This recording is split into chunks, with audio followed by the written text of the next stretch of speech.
Olá, alunos! Vamos iniciar a nossa segunda aula. Eu reservei para vocês hoje trabalhar os jogos, em específico, aquele jogo que por muitos anos foi o jogo dos reis e hoje é considerado o rei dos jogos. Já imagina do que estamos falando, né? Isso mesmo, nós vamos trabalhar sobre o xadrez. Vem comigo. Para que vocês entendam sobre o xadrez, a gente começa falando sobre o tabuleiro, né?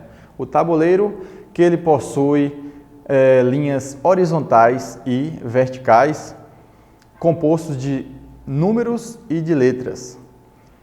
Então, para que vocês entendam um pouco sobre o xadrez, nós vamos explorar o tabuleiro.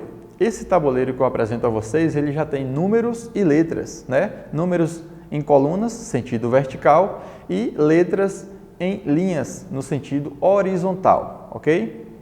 Então, assim, cada casa tem um nome, é a junção de um número e de uma letra. Aí eu pergunto a vocês, qual é a primeira casa do tabuleiro? Pense rápido, pense rápido. A primeira casa do tabuleiro é essa em amarelo, 1A.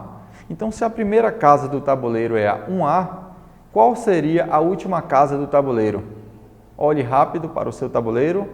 A última casa é a 8H. Então, elas são referências no tabuleiro. Caso você tenha na escola ou em casa um tabuleiro que ele não consta os números e as letras, a referência de vocês é justamente essa. Do seu canto esquerdo inferior, ela é preta, assim como do seu canto direito superior, ela também é preta, né? É a partir dessas peças que dessas casas que vocês vão organizar as peças no tabuleiro, certo? Então, se eu perguntar a vocês, quantas casas tem um tabuleiro de xadrez? Estou vendo aluno aí contando uma por uma. Já outros mais espertos multiplicam a quantidade de casas na vertical pela horizontal. Quantas casas vocês imaginam que teremos? 64 casas. 64 casas. São 32 brancas e 32 pretas. Ah, mas meu tabuleiro é amarelo e azul. Casas amarelas e azuis, ou seja, casas claras ou escuras. É assim também, né? Assim como as peças claras e escuras, certo? Agora eu vou trazer uma duvidazinha para vocês aqui, né? Como que vocês vão imaginar quantos quadrados? Olha a possibilidade de quadrados, não confundam casas com quadrados. Casas são 64, quadrados são mais de 200, né?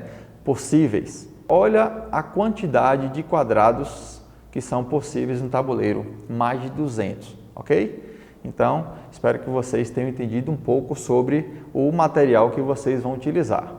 Quando a gente vai trabalhar qualquer que seja o tema, a gente tem algum objetivo, né? Aí eu pergunto a vocês, qual o objetivo do jogo?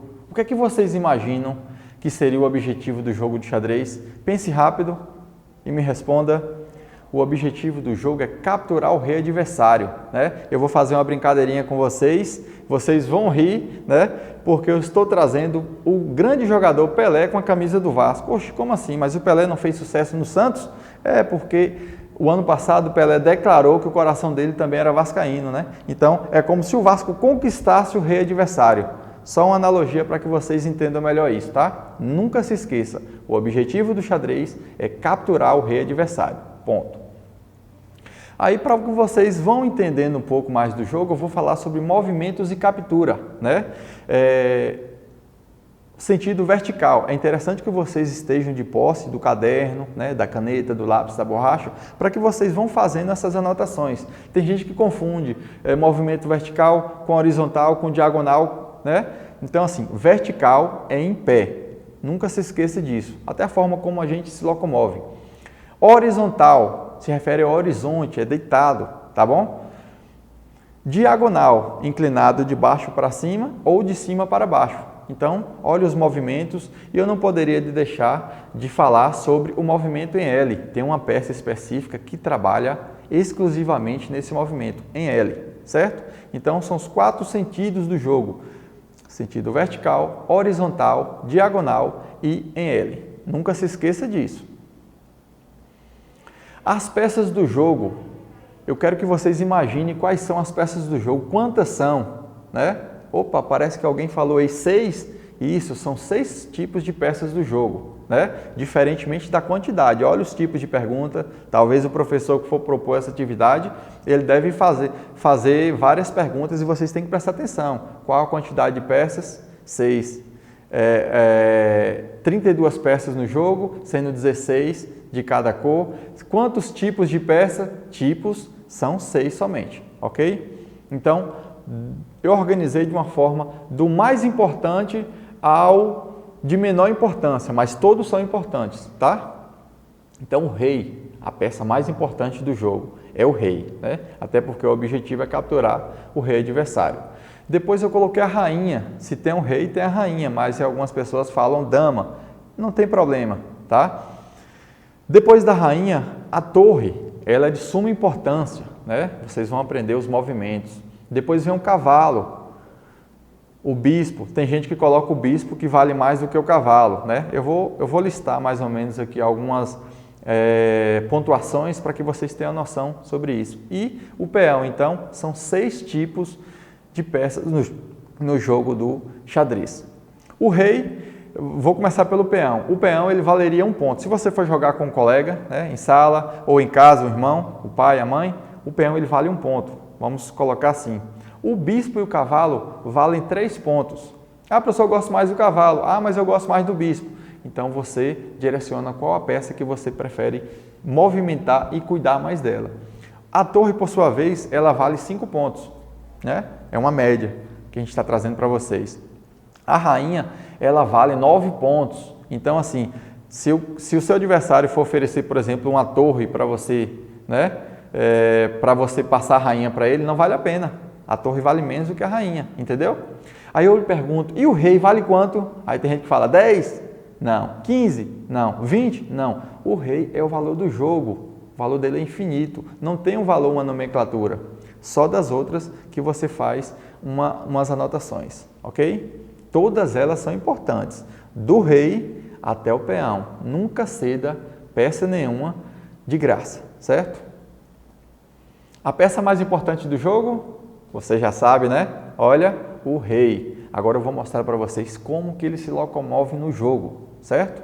O rei, ele move uma casa somente na vertical, uma casa somente na horizontal, né? Para o lado esquerdo ou pelo lado direito, e uma casa somente em diagonal, ou seja, o rei é só para fugir, não é para você ficar deslocando por aí com ele, não. É para fugir, segura ele, né? Tenta proteger. Aí eu pergunto, qual a melhor peça para se jogar? E aí, qual a melhor peça para se jogar? A rainha. Por que a rainha é a melhor peça para se jogar?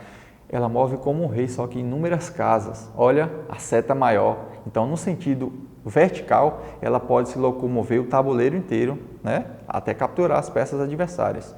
No sentido horizontal, no sentido diagonal também, só que olha a locomoção dela, ela pode se deslocar em vertical, horizontal e diagonal. Cuidado com a pegadinha, tá? Se um professor chegar e perguntar, a rainha, a melhor peça do jogo, ela move e captura em todas as direções. Errado. Mas errado é porque ela não move em L. Esqueceu dos movimentos? Cuidado. Só move na vertical e horizontal. Que peça seria essa? Aquela terceira que valeria 5. Já imaginou? Isso mesmo, a torre. A torre ela move na vertical e horizontal, quantas forem necessárias, certo? Só move em diagonal. Que peça seria essa? O bispo. Então, o bispo em diagonal, inclinado para a esquerda, subindo ou descendo, ou inclinado para a direita, subindo ou descendo. Uma peça muito boa. Única peça que pode mover em L. Olha a especificidade dessa peça, ela é muito importante, muito querida também. É o cavalo. Olha o cavalo se movendo, né? Então, aqui, ó, faz a letra L. A gente costuma dizer que o cavalo faz o L, mas a única forma dele fazer o L é dessa forma, né? O resto fica de cabeça para baixo, invertido, né? Isso totaliza 8 possibilidades de locomoção e, consequentemente, captura, né? No lugar onde ele para, ele captura. Então, por que a gente fala aqui o cavalo ele move fazendo 3 3 casas, né? Na época que eu trabalhava com Fundamental 1, né? As séries iniciais, hoje chamado assim, os alunos, para aprender, ele falava sílabas, né? Então, cavalo, para não esquecer, cavalo. Então, é dessa forma que vocês vão memorizando, fazendo suas anotações, para que nunca esqueça sobre como se joga o xadrez, cada peça, certo? Uma peça que move diferente do que se captura, o peão. O peão, apesar de pequenininho, do valor, vamos colocar 1, ele é extremamente especial, né? E bem difícil. Tem gente que confunde muito sobre o peão. Move diferente do que se captura, né? Eu coloquei uma seta maior porque na primeira jogada de cada peão, né, ele se desloca para frente, se desloca no sentido vertical. Então, a primeira jogada de cada peão, ele move 1 ou 2 casas. É você que determina, entendeu? Só que o peão, olha a seta de cor diferente, ele captura em diagonal. Então, ele move no sentido vertical e captura no sentido diagonal. Nunca se esqueça disso. E tem uma especificidade também. Olha o X, tá vendo? Esse X representa que o peão é a única peça que ele não pode voltar. Todas vão e voltam. Se desloca para um lado ou para o outro nos seus sentidos. Mas o peão jamais pode retornar. Em compensação, ela é a única que pode ser promovida durante o jogo, né? Então, aquele peão que foi deslocando casa após casa, quando ele chega, atravessa lá na última, lá na frente, você pode escolher, não vou dizer qualquer peça, porque você não pode colocar outro rei, né? Mas você pode escolher as melhores peças. Pode pegar mais uma rainha, pode pegar um cavalo, pode escolher por uma torre, pode escolher por um bispo. Ah, professor, posso trocar por outro peão? Não vale a pena você trocar, atravessou o tabuleiro e trocar por outro peão, né? Mas, se você quiser, pode, entendeu? Então, são essas 4 peças que vale a pena vocês trocarem. E outra coisa, assim como o cavalo, são as únicas peças que podem iniciar o jogo. Tem gente que acha que o jogo só pode ser iniciado com o peão. Não, o cavalo, por ele saltar e andar em 3 casas, ele pode iniciar a partida. Preste bastante atenção nisso e faça suas anotações, ok? Então, nós nos despedimos dessa aula, foi rápida, eu queria só trazer esses conteúdos para que vocês fixassem melhor, ok? Então, você pode retornar essa aula quantas vezes for necessário e sempre faça suas anotações. É extremamente importante que vocês anotem. Crie um tabuleiro, tá? Crie um tabuleiro no seu caderninho, pinte ele da cor que você achar conveniente, sendo que tem que ter cores claras e cores escuras, tá? Eu vou tentar desenhar essas peças também. Se estivéssemos na aula presencial, pode ter certeza que estaremos desenhando aqui no quadro, ok? Mas eu achei melhor trazer as peças já prontas para que vocês possam trabalhar também a questão de artes, né? Então, a educação física não é uma disciplina que se trabalha só, ela trabalha também com outras disciplinas, ok? Um abraço e até a próxima aula.